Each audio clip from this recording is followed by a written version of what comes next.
The construction of data centers has become a divisive topic in rural America, with developers finding opposition from both sides of the political aisle.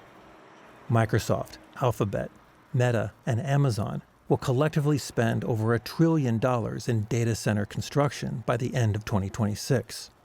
The data storage industry believes that data demand per year will quadruple over the next 5 years.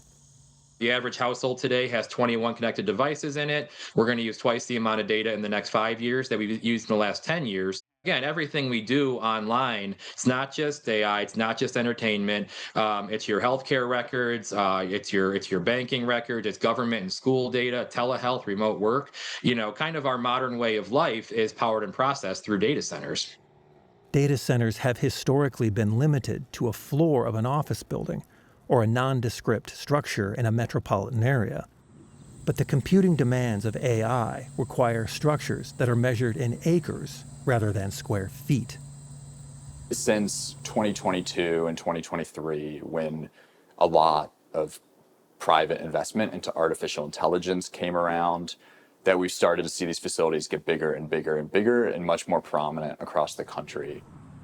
Industry spokespeople say while current data center capacity meets demand, the industry is late on constructing new data centers, putting them behind the demand curve for computing capacity.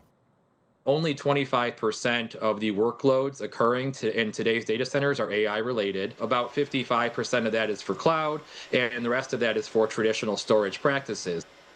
But the majority of data center growth over the next 5 years will be to manage the shift from training AI models to AI inference compute. According to data from Aterio, a business information company, there are 2,000 active data centers in the United States, with another 799 under construction, and an additional 3,700 that have been proposed. A J.P. Morgan study from May of 2026 estimates that 60% of data center capacity slated to open in 2027 has yet to break ground. I think it's important to point out too, though, there is a lot of speculation in the market right now. Not all these data centers that are being proposed are going to come to fruition.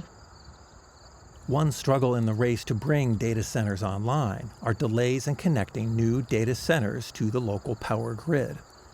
Some centers use as much electricity as cities of 80,000 people, so a connection can dramatically increase electricity demands for a utility. To the extent that it's forecasted that electricity use by data centers is going to triple in just a few years.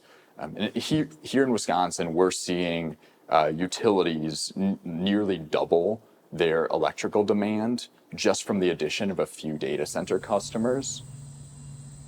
Analysts estimate that data centers represented less than 1% of national electrical demand in 2020, but will drive over 11% of demand in 2030. Almost all of the electricity demand growth in the next 5 years will be to serve AI. Data center build-out may be an opportunity for utilities to modernize their distribution systems. We have not seen significant investment or the kind of investment that's needed for the last several decades. So our industry can help modernize the grid and support a bunch of new kinds of innovations in the energy space. Communities are concerned that the data center developers will avoid paying the cost of the infrastructure that data centers will require. And that is paid for typically through these tax increment financing deals. The data center developer will sort of pay the city to build the infrastructure up front, and then over time, the city will reimburse the data center developer through the tax increment financing deal. So it's essentially a city foregoing tax revenue from that data center developer in order to finance that initial water infrastructure build out. Critics of the AI industry point to mounting losses by AI companies and suggest that a financial bubble is being created.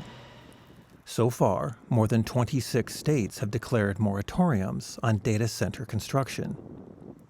As most operational data centers employ fewer than 100 workers, communities may decide that the upside of increasing property taxes fails to outweigh the downsides of hosting a hyperscale data center.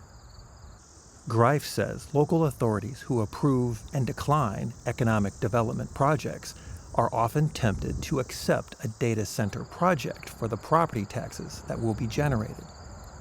The best course of action is to engage with your local city council, your local mayor. If you can persuade those people that this is not in the interests of the community, that goes a long way to stopping a project or making sure it gets built in a way that respects the community's interests and is ultimately in the interest of the people who are going to have to live near it.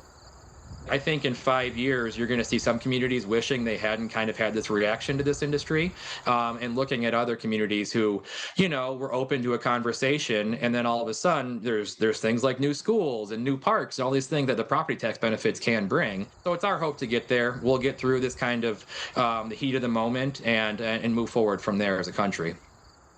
From Market to Market, I'm Peter Tubbs.